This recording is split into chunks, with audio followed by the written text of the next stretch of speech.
Hi அனைவருக்கும் வணக்கம். போன வீடியோவில் உங்கள் டவுட்ஸை நீங்கள் நிறையா கேட்டிருந்தீங்க. அதை நான் பார்ட் 3 இந்த வீடியோவில் நான் போட போகிறேன். ஃபர்ஸ்ட் குமரமணி F2U அவங்க என்ன கேட்டாங்கன்னா, எக்ஸாம் ஹால் டிக்கெட் இல்லை மேம் அப்படின்னு கேட்டிருக்கீங்க. எக்ஸாம் ஹால் டிக்கெட் இல்லைனாலும் ப்ராக்டிக்கல் ஓரலோட ஹால் டிக்கெட் இருந்தால் போதும். ஒரு சேஃப்டிக்கு எக்ஸாம் ஹால் டிக்கெட்டும் வெப்சைட்டில் நீங்கள் போய் டவுன்லோட் பண்ணிக்கோங்க. நெக்ஸ்ட்டு 700 லக்கி பாய் 70 அவங்க என்ன கேட்டிருக்கீங்கன்னா, அக்கா நெக்ஸ்ட் எக்ஸாம் எப்போது அப்படின்னு சொல்லி கேட்டிருக்கீங்க. நெக்ஸ்ட் எக்ஸாம் இந்த இயர் 2026 அக்டோபரில் நவம்பரில் வர நிறையா வாய்ப்பு இருக்குது. அதுவும் 10th லெவல் எக்ஸாமுக்கு ரொம்ப வாய்ப்பு இருக்குது. ஸோ நீங்கள் அதுக்கு தனியாக படிக்கணும்னு அவசியம் இல்லை. நீங்கள் குரூப் 4 ஆல்ரெடி படிச்சிருந்தீங்கன்னா அதுவே போதுமானது தான். எதுக்காக சொல்கிறேன்னா, இப்போ தான் ஓஏ மசால்ஜி வச்சு எடுத்தாங்க. அதனால் 10th லெவலுக்கு நிறையா சான்ஸ் இருக்குது.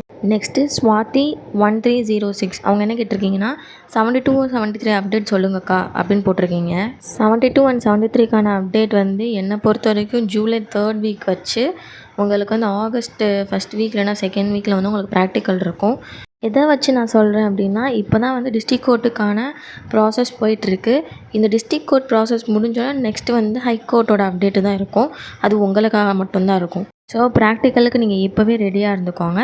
என் சைட்லேருந்தும் நானும் ப்ராக்டிக்கலுக்கு நிறையா ஹெல்ப் பண்ணுறேன். டிஎன் பாலிடிக்ஸ் அப்டேட் அவங்க என்ன கேட்டிருக்கீங்கன்னா, மேம் நான் ஒரு என்ஜிஓவில் ஒர்க் பண்ணுறேன். இப்போ ரிலீவ் ஆகிட்டு போய் ஜாயின் பண்ணால் பிஎஃப்பில் அப்டேட் பண்ண லேட் ஆச்சுன்னா ஏதாவது பிரச்சனையா, ப்ராப்பர் ரிலீவிங் லெட்டர் கேட்பாங்களா அப்படின்னு கேட்டிருக்கீங்க. ஃபஸ்ட்டு ப்ரைவேட்டுக்கும் இதுக்கும் எந்த வித சம்மந்தமும் கிடையாது. உங்களுக்கு கால் லெட்டர் வருதா, சிவி அட்டென்ட் பண்ணுறீங்களா, உங்களுக்கு எந்த கோர்ட்டில் போஸ்டிங் போகிறாங்களோ அங்கே போய் நீங்கள் ஒர்க் ஜாயின் பண்ணுறீங்களா அதை தான் பார்ப்பாங்க.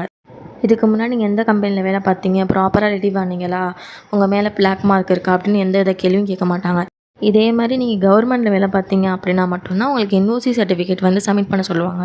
மித்தபடி அதுக்கும் எந்த சம்மந்தமும் இல்லை. நீங்கள் எதுவும் நினைக்காம ஃப்ரீயாக இருங்க.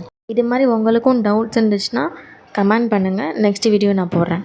நிறைய பேர் சப்ஸ்கிரைப் பண்ணாமல் வீடியோ பார்த்துட்ருக்கீங்க, கமெண்ட் பண்ணிகிட்ருக்கீங்க. மறக்காமல் சப்ஸ்கிரைப் பண்ணிக்கோங்க. தேங்க்யூ ஃபார் வாட்சிங்.